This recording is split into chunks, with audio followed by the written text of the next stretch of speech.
और सरकार का मंतव्य समझाना होगा। मैं डॉक्टर आलोक पांडे पार्षद। तो आलोक जी, मेरा जैसा कम ये सब इतना जैसे तिवारी जी तो सब आदेश, शासनादेश, अध्यादेश सब उनको तो रटे हैं, मैं तो उतना समझता नहीं। मैं एक बेसिक बात जानता हूं कि बड़े हिंदी अखबार में छपवाओ मानक, group A B C D इस तरह का आदमी के लिए ये मानक है, इसके लिए ये, इसके लिए इसके लिए, ताकि सबके संज्ञान में रहे। व्यक्तियों का प्रेरोगेटिव न्यूनतम होना चाहिए, अधिकारियों का प्रेरोगेटिव एक। दूसरा मैं समझना चाह रहा था कि मान लीजिए कोई गड़बड़ घोटाले वाला आदमी है, ठीक, तो वो 50 साल तक कंटिन्यू करे, 25 साल में नौकरी में आया, 50 साल तक खेल करे, 25 साल तक तो खेल ही लेगा। उसके बाद इस चिट्ठी दायरे में आए, तब एसीपी, पीसीपी, सीपीसी जो सब तिवारी जी बता रहे कौन कौन से कागज वो देखे जाएं। मैं कह रहा हूं अगर आप इसको वार्षिक कार्यक्रम क्यों नहीं बना दें? आप आज भर्ती हुए, उससे क्या फर्क पड़ता है? लेकिन सब कुछ लिपिबद्ध होना चाहिए, व्यक्ति को अधिकार कम से कम दिए जाए। आलोक जी। सर नमस्कार। नमस्कार सर, जितना मैं लगभग आप समझ पाया हूं जब से आदेश आया है पुनः नया, तो उसमें सर नीति और नियत में जो अंतर है ये सबसे बड़ी समस्या है।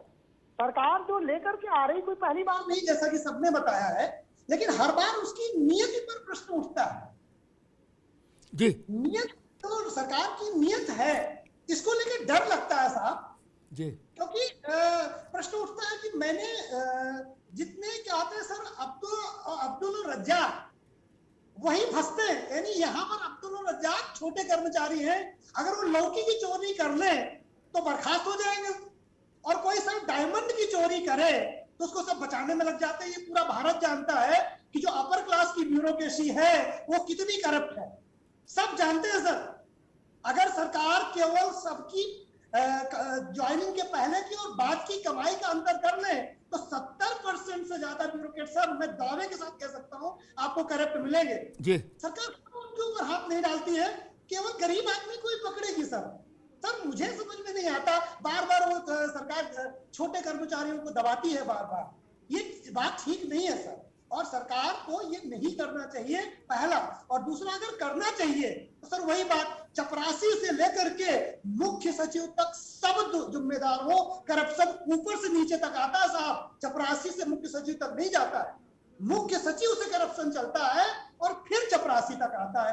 तो सरकार उल्टा सफाई कर रही है, यानी गंगा जहां से निकलती है गंगोत्री से सफाई होनी चाहिए, आप ये कहो जी।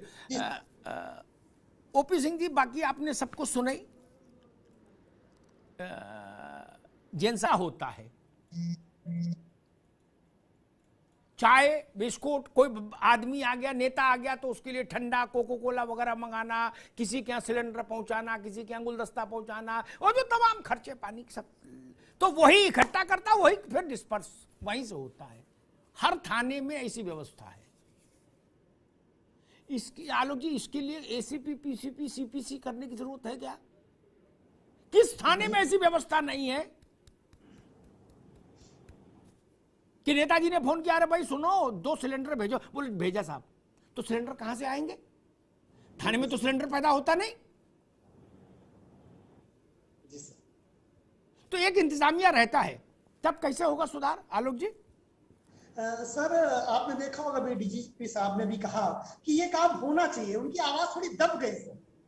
सबको पता है करप्शन कहाँ है, लेकिन कोई बोलेगा नहीं सर। दिल्ली अपने बच्चे को सर बड़े धीरे से पकड़ती है। यहाँ नेता सर, मैं सॉरी टू से दैट, नेता दिल्ली है और जो ब्यूरोक्रेट है ना, आईएएस, पीसीएस, आईपीएस, ये उसके बच्चे हैं सर। वो चाहे जितना लगे जोर से कि बिल्ली ने गर्दन पकड़ ली है, लेकिन सर चोट नहीं लगती सर।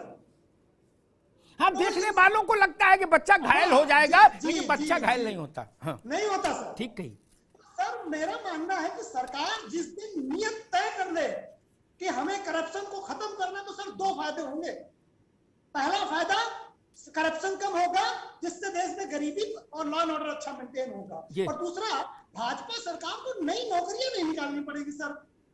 अभी 50% से ज्यादा सीटें सर खाली हो जाएंगी हर विभाग में, और सब बेहतर एजुकेटेड और ज्यादा कार्य सक्षम लोग प्रशासन में आ जाएंगे। पांडे जी ऐसा सुझाव मत दीजिए भैया, राजनीति और नौकरशाही का नार से नार जुड़ा है, ऐसा सुझाव नहीं दीजिए। ये दोनों की नींव एक होती है, एक दरकेगा तो दूसरा भी हिल जाएगा, ऐसा काम तो करता है। ठीक। जैन साहब से एक सवाल लेके ओपी सिंह जी के पास चलूंगा। बहुत सारे फर्क नहीं पड़ता, चौकी इंचार्ज क्या कह रहा है उसको समझो। आलोक जी, मैंने बहुत सारे ऐसे भी देखे, भांति भांति कबीरा इस संसार में भांति भांति के लोग, ऐसे लोग भी देखे जो ऐसा लगता है गंगा जल और तुलसी पत्ता हाथ में लेके सरकारी नौकरी ज्वाइन किए कि ईश्वर की शपथ खाता हूं, जो करूंगा बिना पैसे के नहीं करूंगा। क्या आप मंत्री, प्रधानमंत्री, राष्ट्रपति जो बाइडेन से सिफारिश करा दो, क्या यस ऐसा घोरमाठा कर देंगे, 7 पीढ़ी याद रखे। क्या जी बीड़ी भी मांग के पी रहे, लेकिन भैया की कलम इतनी पक्की है। क्या आलोक जी, ये आपने देखा है कि नहीं देखा? सर मैंने देखा है, और मैं एक बात और कहूंगा। 5 मई को आपने एक प्रोग्राम किया था, जब हाईवे घोटाले का एक महिला जो अधिकारी थी, डीएम थी, उनको लेकर के करप्शन का मैटर था, TV9 ने उस पर भी उस समय गंभीर चोट करी थी, और सौभाग्य से मैं उस डिबेट में था। और मैंने कहा था कि ये जो करप्शन की समस्या है वो चाणक्य के समय से है। जी हाँ। और ये भी कहा था कि चाणक्य ने एक बात कही थी कि जितने राजस्व अधिकारी हैं वो सर वो मछली कब पानी पीती है, चाणक्य भी सर पकड़ नहीं पाया। अब मोदी जी या योगी जी उत्तर प्रदेश में क्या वो चाणक्य बन पाएंगे? मैं ईश्वर से प्रार्थना करता हूँ कि वो चाणक्य बन पाए, लेकिन सर मुझे इसकी मतलब, हम भ्रष्टाचार में नहीं है सर, हम भ्रष्टाचार से पूरा डूबे हुए आकंठ है, और जो भ्रष्टाचार नहीं करता है उसको गरियाया जाता है सर। एक उदाहरण मैंने और बताया था कि मेरी बुआ की शादी होनी थी, तो मेरे बाबा ने कहा था कि रोड में कंडक्टर है, और उन्होंने कहा कि 50 रुपया रोज वो ऊपरी कमा लेता है। बाबा बोले परिवार की बात है, भ्रष्ट आदमी से हम शादी कैसे करें? साहब आप भ्रष्ट ईमानदार आदमी से शादी करा के देख लीजिए, अब जितना भ्रष्ट है उतना ज्यादा दहेज है सर। तो सर भ्रष्टाचार हमारे इस सिस्टम में आ गया है, और मैं फिर भी कह रहा हूं सर, योगी जी से ने एक बड़ा कठोर कदम उठाने का प्रयास किया है, और मैं ईश्वर से प्रार्थना करूंगा कि अब परमपिता परमेश्वर उनको कम से कम 25-30% तो सफलता दे दे, क्योंकि सर मोदी योगी जी एक सिस्टम का हिस्सा मात्र है, सबसे ऊपर बैठे हुए हैं। लेकिन अगर घर में सब लोग चाह ले कि हमको करप्शन करना ही है, चाहे जो कुछ हो जाए, तो घर का मुखिया क्या करे?